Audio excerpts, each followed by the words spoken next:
بسم الله الرحمن الرحيم الحمد لله رب العالمين وبه نستعين على أمور الدنيا والدين السلام عليكم ورحمة الله وبركاته دعوتوتا في هردفتوتا بكما جرتنيت نجين ربي سنرت هجرات يجاء قيا الراس غنتا فايا قلبيتين ولت ددبي أجر ولت ددبي كأنك نكيس كبركة كوالبيني والهبني والرا برني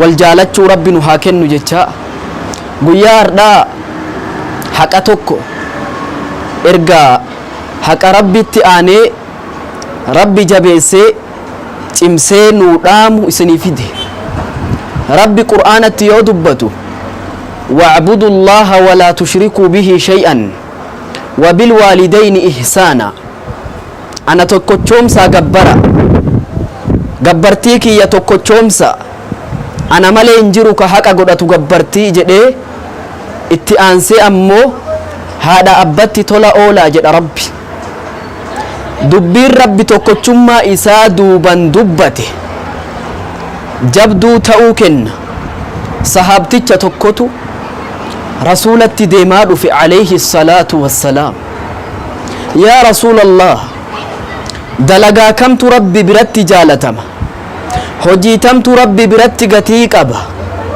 jennaan rasuulli alayhi salaatu wassalaam as-salaatu ala waqtihaa jedhe salaata yeroodhan salaatuudha salaata yeroo isii eeggatanii salaatutu rabbi biratti ulfina qaba sadarkaa qaba darajaa guddaa qaba jedha rasuul rabbi alayhi salaatu wassalaam eegasii hoo jedhe sahaabtichi itti aanse rasuulli alayhi salaatu wassalaam haadha abbatti tola ooluudha jedhe dubbiin rasuulli salaatatti xunda'eesse salaatatti qindeesse salaata duuban aanse jabduu ta'uu kenna haqni guddaan erga haqa rabbiiti haqa haadhaati haqa haadhaaf abbaati haadhaa fi abbaani isaan haati garatti nu baatte abbaan nu guddisa kennaaf rakkate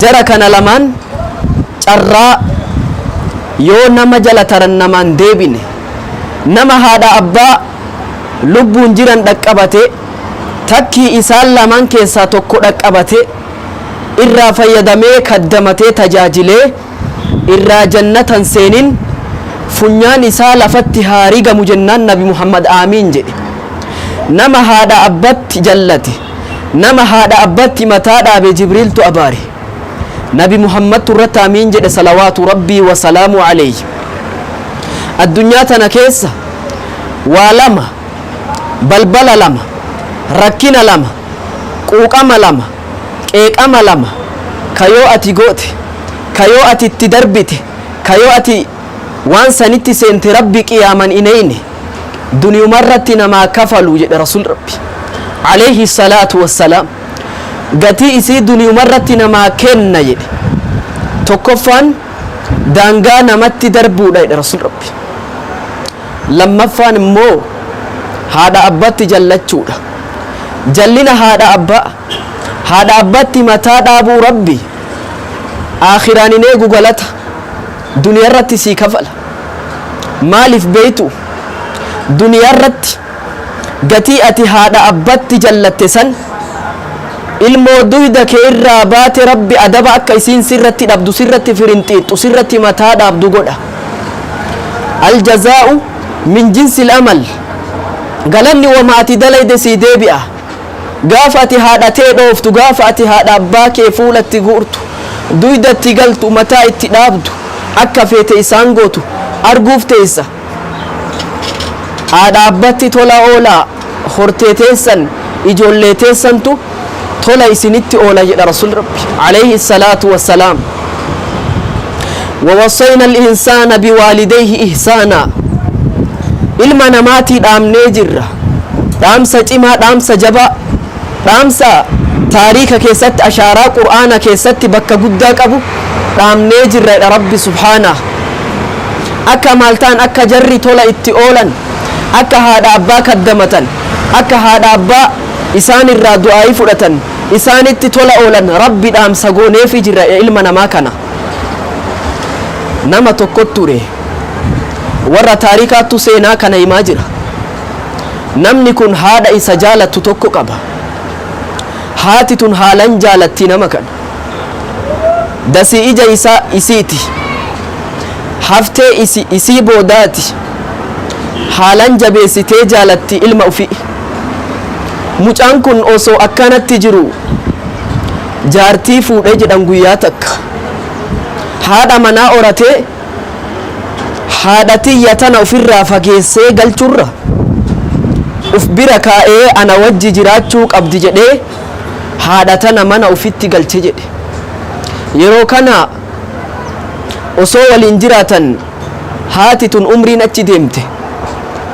Wanni nu galuu qabu haadha abbaani yeroo jabummaa fi jabeenya qaamaa qaban kanarra yoo xiqqoo umriin jara achi deeme kana nama isaan tajaajilu barbaadan.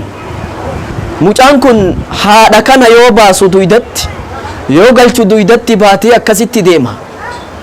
Guyyaa takka haati tun narraa du'u diddeemii haadha mana isaatiin wal ta'ee ajjeesuu barbaade haadha tana.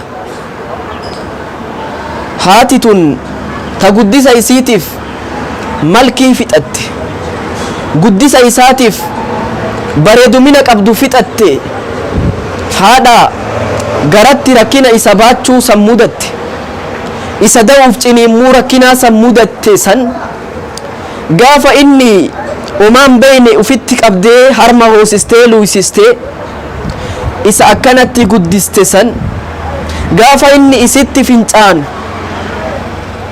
gaafa san isiin qabdee guddistee ilma kana bakkaan geette arra ammoo inni haati tun narraa du'uu deemii jedhe. Haadha tana haadha mana isaatii wal ta'ee ajjeesuu barbaade nama itti bituuf itti jabaatee itti ulfaate harka isaatiin ajjeesuuf ammallee haadha akka godhu dhabe harkilleen hin dide. Boodarra yaanni tokko dhufe haadha tana lafarraa butee ceekurra keeyyate.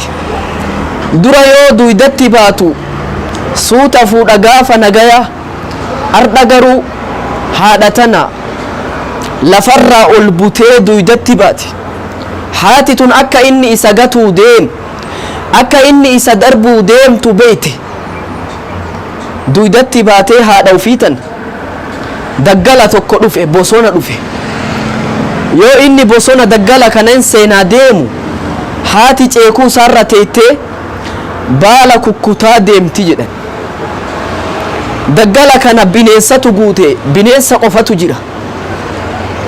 Haati muka baalaa kukkutaa akkasitti deemti.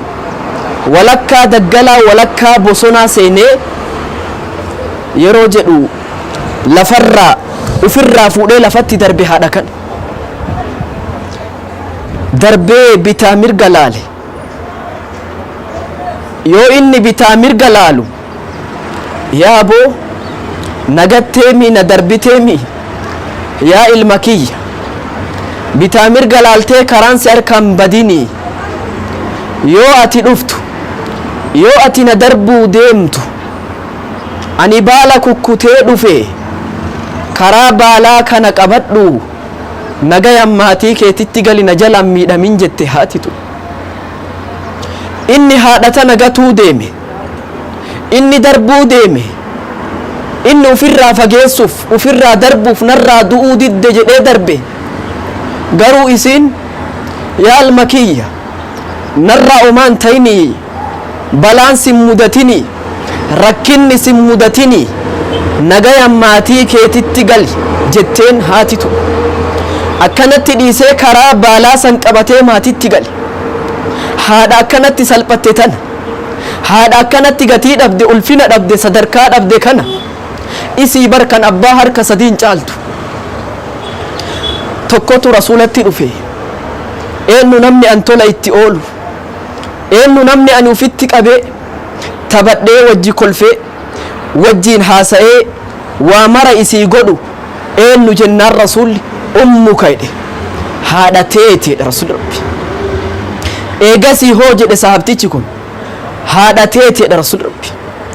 Eegasii hoo jennaan haadha teetiidha rasuulli rabbi. Afraffaa irratti abbaa dubbate nabi Muhammad sallallahu alaihi wasallam.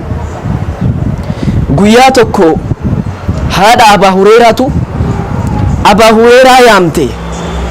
Isii yaamnan Abi Hureeraan labbeeki jedhee sagalee isirra ol fudhatee deebiseef jedhe. Inni isii owwaatuuf labbeeki yaa ummatii asii owwaadhe jedhe. Garuu sagalee haadharra ol fuudhe uf keessa rifatee uf keessa yaadda'ee rabbi qiyaamaa maal naan jedha jedhee magaalaa bahee gabra bilisoomse jedhan Abi Hureeraan radiyallahu anhu arda'a. Caalima tokko osoo inni taa'ee qaraasisaa jiru, caalima guddaadha, barattoonni isa jala ta'anii kitaaba qaraa jiran, haati ulee dhadhaabbataa dhufte. Yaa ilma kiyya jetteen haati ofii caalima maa waan barbaadde doktora, pirofeesera, injiinera waan barbaadde hin taane ati haadha abbaa kee biratti akka daa'imaati, akka ijoolleeti. Yaa mucaa kiyya jette haati tun lukkuun erga ganamaatti omaan nyaanne kottu midhaan kenniif jette haati tun. Aalimtichi kun kitaaba walitti cufee yaa barattoota kiyya ani isin qaraasisuun kiyya kuni narratti dirqamaa miti jedhe. Haadha tiyya qaalii godhuun ammoo anarratti dirqama jedhee haadha amrii fudhatee ka'ee deeme jedhan. Aalima tokko ture guyyaa takka haati isaa irraa duunan boo'ee akka malee cal'isuu dide jedhan. Yeroo kana namni itti dhufee sabbarsiisuuf yaa boo maan sabbarre maa jedhanii gaafatan. Wallaahi ani duniyaa tana keessaa balbala jannata ittiin seenu lama qaba jedhe. Har'a garuu takkatu narraa cufame sanitu na gaddisiise akka malee jedhe. Obboleeyyan kiyya haadha abbaan keenya yoo nu jala taran nuun deebi'an fursatun idhaa marrat laa tacuud, carraa yoo nama jala dabarte namaan deebine osoo isaan jiran osoo isaan lubbuun jiran haa kaddamannu, isaan haa tajaajilu, isaan haa ulfeessinuun dhaamsa kiyya. hatta almultaqaa lakum minni atyabul munaa. wassalaamu alaykum wa rahmatullaahi wa barakaatuh.